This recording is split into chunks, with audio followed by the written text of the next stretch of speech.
my YouTube channel, guys. Today I am going to make a new video, so please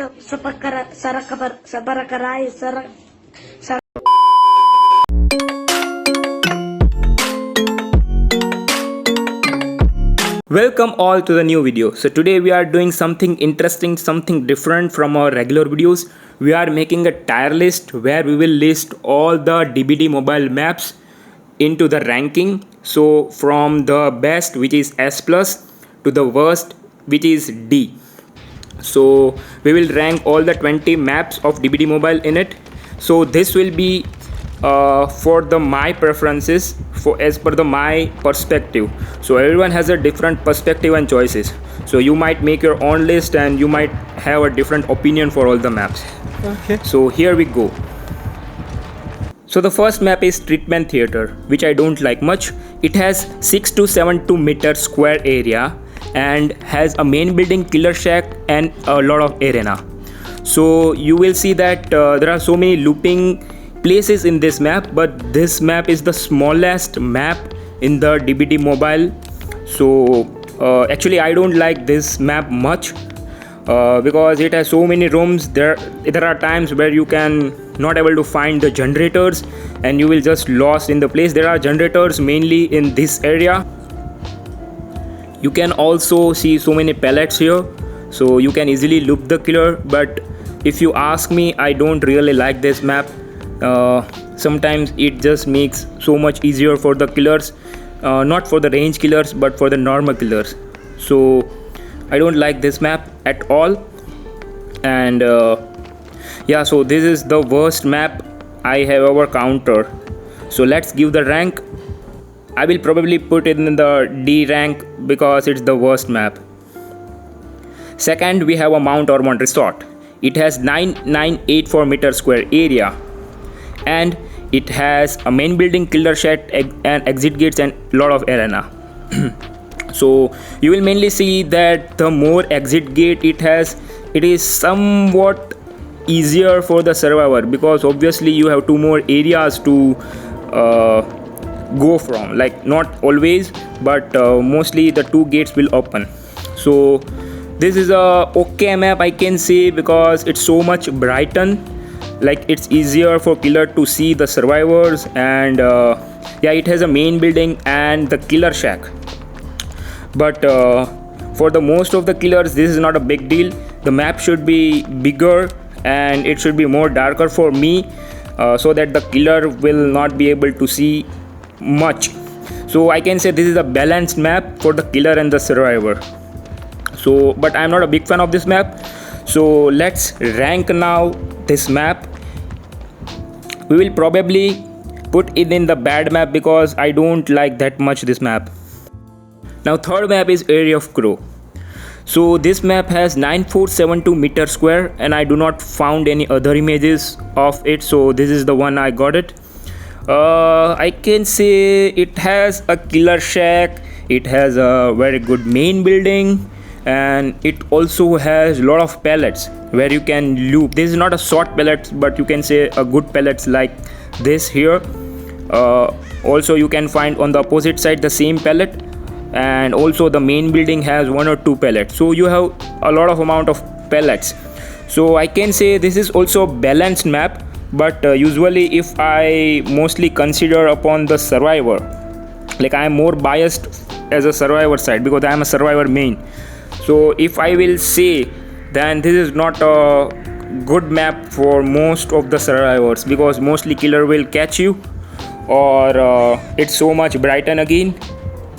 You can find some good loops for sure, but you won't able to make a decent chase.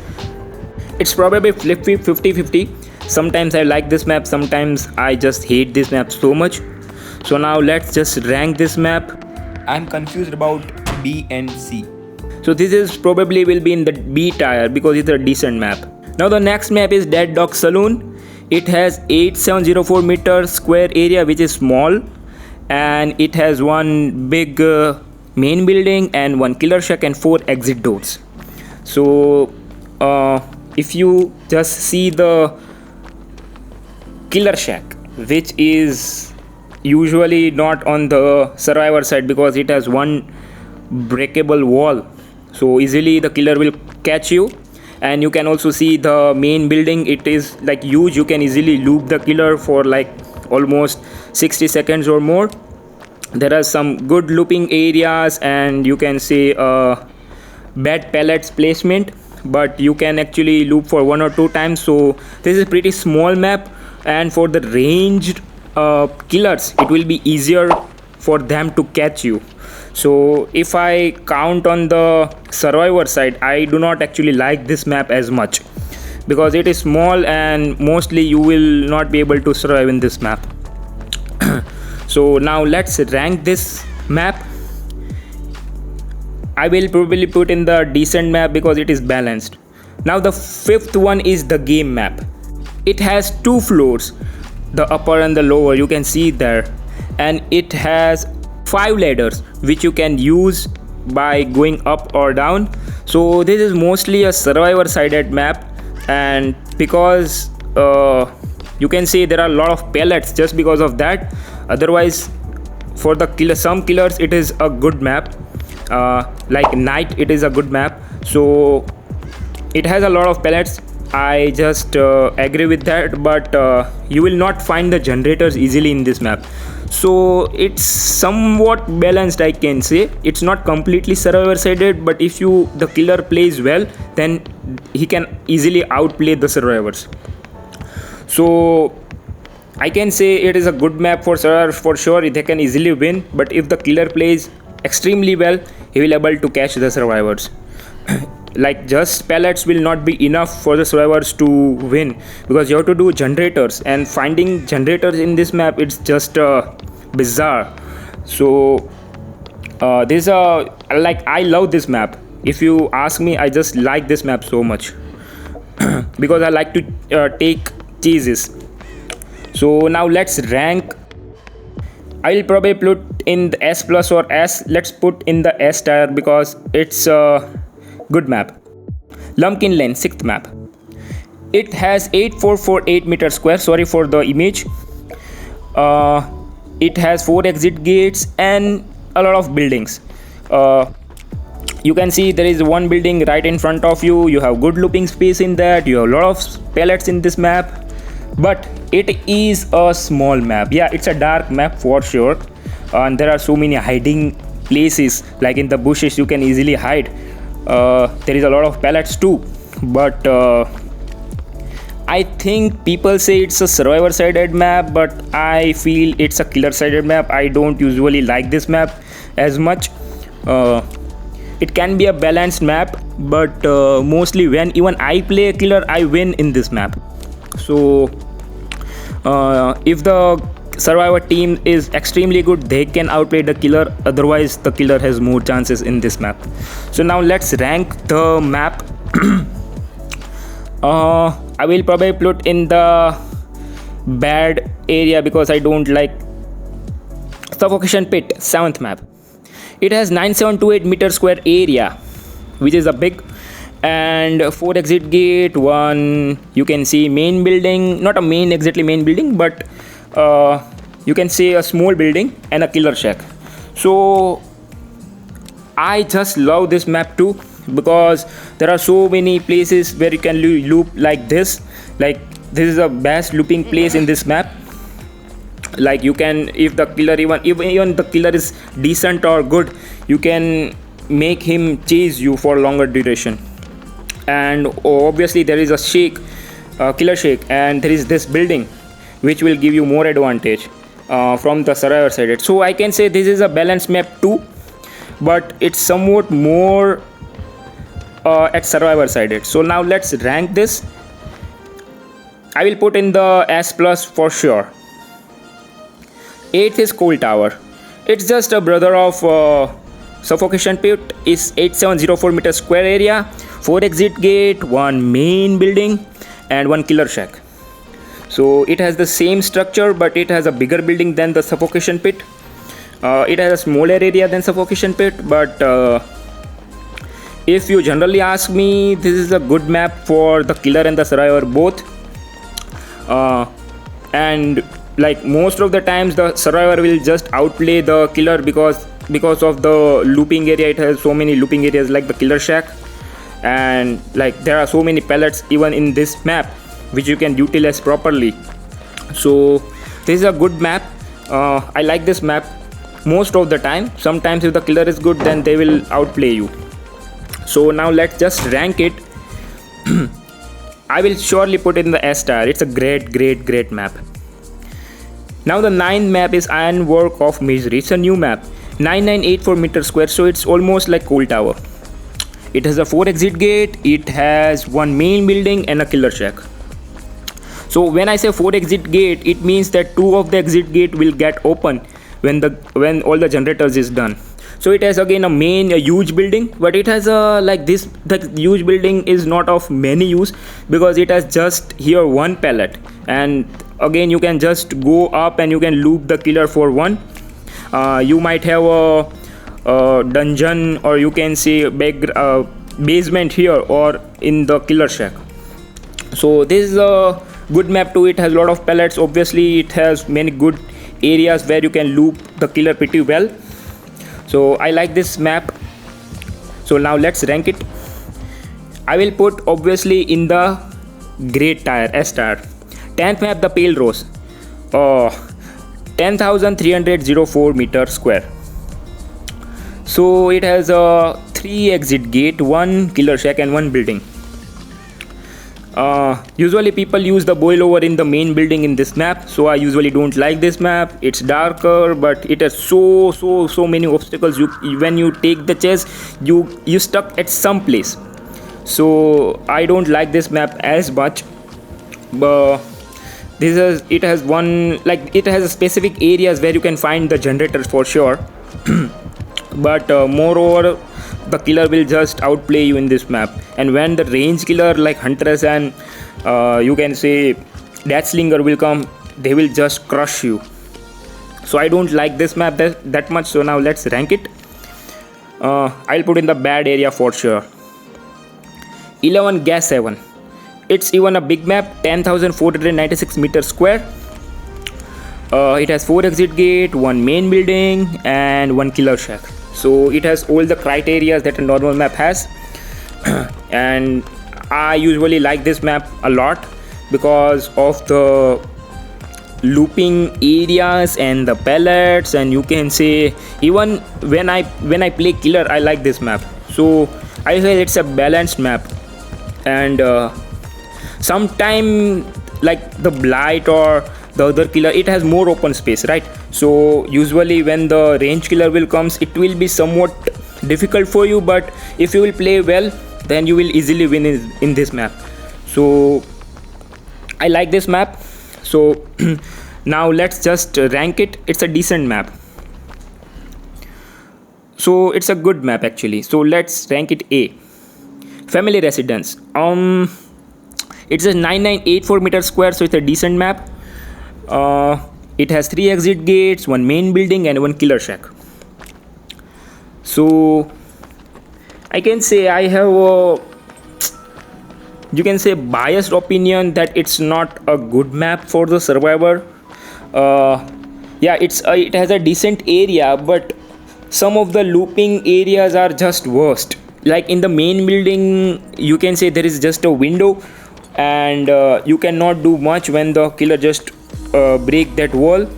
And like it is also bright. It should be more darker, I feel. Then it would be a good map for survivors too. So I will put it in bad map for sure. 13 is Wrecker's Yard. Again, Wrecker's Yard is a good map, 9216 meter square area, 4 exit gate and 1, you can check, killer shack in the between. So killer mostly love this map, like range killers mostly loves this map because it's more open. But it has some good you can say pallet placement if you utilize it well. Like here in the harvester, beside the harvester, you can easily loop the killer for like 2-3 times. And yeah, so it's a good map for the survivor and the killer perspective. I usually play survivor, so most of the times I win in this map, no matter how good or bad the killer is. So I feel that this is a good map and it should be ranked higher in the tier list. So let's rank it in the A tier, which is a good map. For 10th, Rancid Abattoir, 8704 meters square. It's a small map for sure. 4 exit gate, 1 main building and 1 killer shack. So it's a good map. Like, it's small, but it has the main building, which is the most you can say important part of the map. You can loop the killer for most of the time here in the killer shack. Then you have some spaces where you can easily make the killer lost, or you can easily take the chest, like in this harvester. It's a good place. So yeah, it's a Brighton for sure, but it has a good looping space, so I will give it more higher rank than the Brighton maps. So let's put it in the S tier. Fractured Cowshed. So this is 9728 meter square area, and it has 4 exit gate, 1 main building and 1 killer shack as usual. So killer shack is okay, so it's a normal killer shack. Then you will find a lot of, like, not lot of 2 I think harvesters in this map, and a very big main building. So usually you get a pallet right beside this area. So this is a decent map.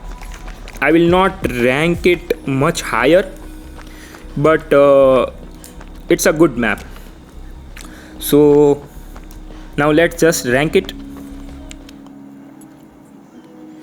A is a good tier for it. Thompson House. So it has 9728 meter square area. It has 4 exit gate, 1 killer shack, 1 main building. So this is okay. This is a good map for sure because of the obviously the so many looping areas. There is so many pallets as usual for all the maps. Yeah, it is Brighton, so most of the time it is a killer sided map. And if the hilly-billy or some good killers come in your matches, then it will be hard for you to get out and repair the generators too. So it has some good areas like this where you can loop the killer for longer duration, but most of the time they will catch you because it does not have anything. Like, it has a killer shack but not more things where you can loop them. So it's okay map. Now let's rank it.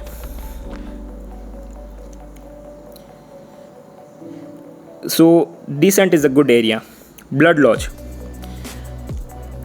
10,752 meters square. So I think it's the biggest map. It has 4 exit gate, 1 killer shack and 1 main building. So I can say that in killer shack is the most important part in this map, where you can loop the killers and you can take the most of advantage. And there are so many broken buses.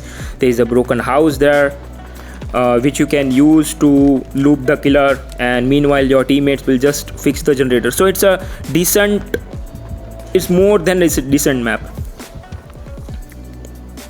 So I will put it in the S+.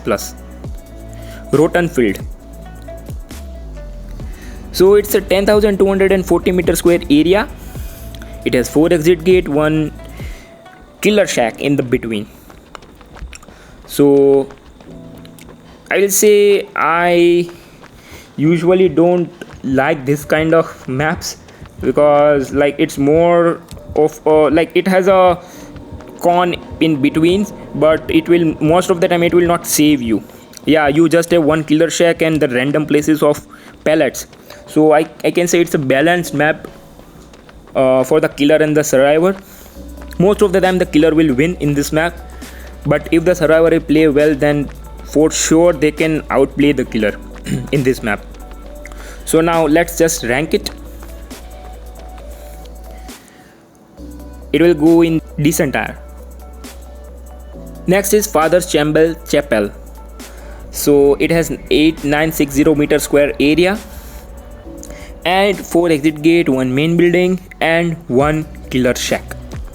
So again, if you will able to complete like 2 gens in like 2 minutes, then it will be easier for you to get the game and it will be at the survivor side. But if the killer stops them and have a more hook in initial, like you can say initial minutes, then it will be probably for the killer sided map, because obviously it is Brighton, it should be more darker I guess, but it has a more looping areas and pellets, so it makes it a good map for the killer and the survivor. So now let's just rank it. I will probably put in a A tier. It's a good map. 20 Disturb Ward. It's my favorite map. 11,008 meter square. So sorry, it's the biggest. This is the biggest map. It has 1 main building, 1 killer shack, and 4 exit gates. This is a good map for survivors. Like obviously it has all the things that I said earlier, the pallets and looping areas. It has good main building where there is probably 2 generators, so if the killer will able to manage to do 3 gen, then it will be helpful for the killer. But most of the times survivors be able to complete the 1 gen which is in the first floor. So it has a killer shack which is also vital part of your chasing. It has some good LT walls which will help you to take more duration of chase. So I just love this map. It's very balanced map. So I will put it in S tier. So it's one of the best map. So here you can see all the rankings from best through worst. So I hope you like it and have enjoyed this video.